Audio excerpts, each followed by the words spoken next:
Il y a les Mini, les Toyota et puis il y a Mathieu Serradori. Le Français est entré dans l'histoire en devenant le premier amateur depuis 1988 à remporter une étape sur le Dakar. Dans son buggy CR7, il est même devenu un rival pour les gros calibres.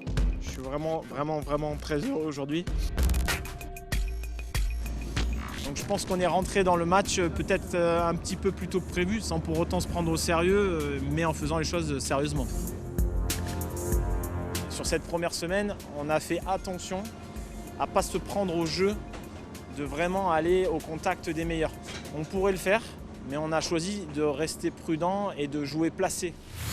Après 3 Dakar à moto, il n'est plus là juste pour participer. Depuis qu'on est passé en auto et qu'on s'est structuré un peu plus sérieusement, on peut essayer de prétendre à faire une bonne place.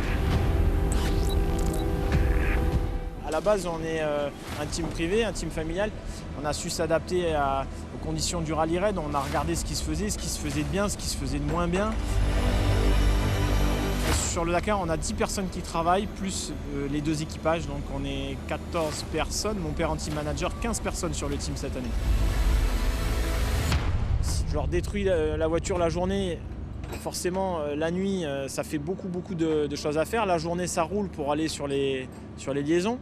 Il faut être conscient que les usines ont d'énormes moyens par rapport à notre structure et que eux, s'ils attaquent toute la journée, le soir, leur voiture, elle est entièrement reconstruite.